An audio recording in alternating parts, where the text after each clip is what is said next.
अस्सलाम वालेकुम। अगर आप लोग अभी थर्सडे का F7 या SBR का पेपर, तो मैं आप लोगों को कुछ टिप्स देने वाला हूँ जो आपकी हेल्प करेंगी अच्छे नंबर से F7 और SBR का पेपर पास करने में। सबसे पहली टिप जो मैं आपको F7 और SBR दोनों के लिए दूंगा वो ये है कि आप लोगों को पता है दोनों के कोर्स कंटेंट में एक टॉपिक आता है रेगुलेटरी फ्रेमवर्क, जिसमें आप डिफरेंट किस्म के पढ़ते हो कि स्टैंडर्ड कैसे बनते हैं, फेयर वैल्यू क्या होती है, डिफरेंट चीज़ें आप पढ़ते हो।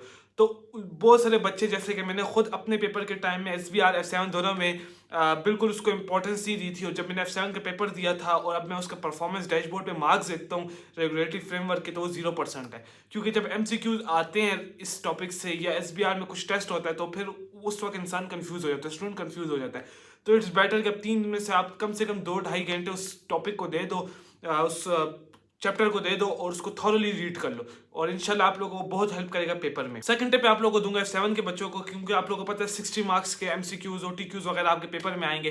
तो जब उनकी प्रैक्टिस आप कर रहे हो, एक दिन बैठकर सुबह से लेकर रात तक आप लोग कैप्लन BPP दोनों के OTQs MCQs पढ़ लो, प्रैक्टिस कर लो, और इसके अलावा जो मॉक्स अपलोडेड हैं ऑनलाइन, उनके अंदर जो MCQs OTQs है उनकी भी एक दफ़ा प्रैक्टिस कर लेना। उनकी जब प्रैक्टिस करो तो कोशिश करो कि 50% में कैलकुलेटर यूज़ ना करो, एक्सेल खोलो लैपटॉप पर या कंप्यूटर पर और एक्सेल में उसकी कैलकुलेशंस करो, मतलब प्लस माइनस भी आप लोग एक्सेल में करो। उसकी वजह ये होगी कि आप लोग की एक्सेल में ना हाथ चल पड़ेगा, स्पीड तेज़ हो जाएगी। अगर स्पीड तेज़ है भी तो फिर भी ट्राई करो उसी में करो, ताकि आपकी कैलकुलेशन की स्पीड उसमें तेज़ हो, और बहुत हेल्प करेगी आप लोगों के पेपर में। तीसरी टिप मैं आप लोग को दूंगा जो SBR और F7 दोनों के बच्चे अपने लिए यूज़ कर सकते हैं, वो ये है कि आप लोग को पता है SBR में तो सारी थ्योरी है, मोस्टली आपने थ्योरी लिखनी है, और F7 के बच्चों के पेपर में सेक्शन C में एक क्वेश्चन आता है रेशोस पर।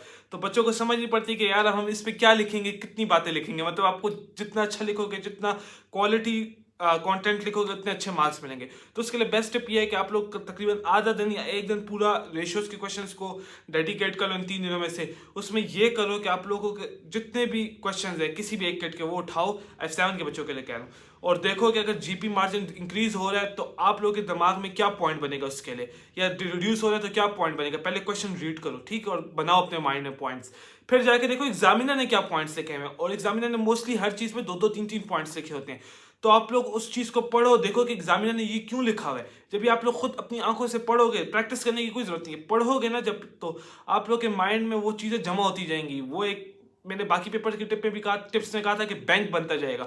तो आप लोगों को पता होगा अगर पेपर में कोई क्वेश्चन आता है कि GP मार्जिन इंक्रीज हो रहा है, तो आप लोगों के माइंड में पता होगा कि यार एग्जामिनर ने किस तरह उसके लिए लिखा था, मैंने क्या सोचा था। तो आपके पास 2-3 पॉइंट्स होंगे, आप लोग मिक्स करके एक बहुत खूबसूरत सा पॉइंट बना सकते हो और अच्छे मार्क्स मिलेंगे। यही चीज़ आप SBR में भी यूज़ कर सकते हो। उसके तो सारे क्वेश्चन आपके पास थ्योरी में होंगे, तो आप कैलकुलेशंस आपको एक्सप्लेन करनी होंगी, तो आप लोग उसके लिए भी इसको यूज़ करके अच्छे मार्क्स दोनों पेपर में पास हो सकते हो। बाकी best of luck, thank you.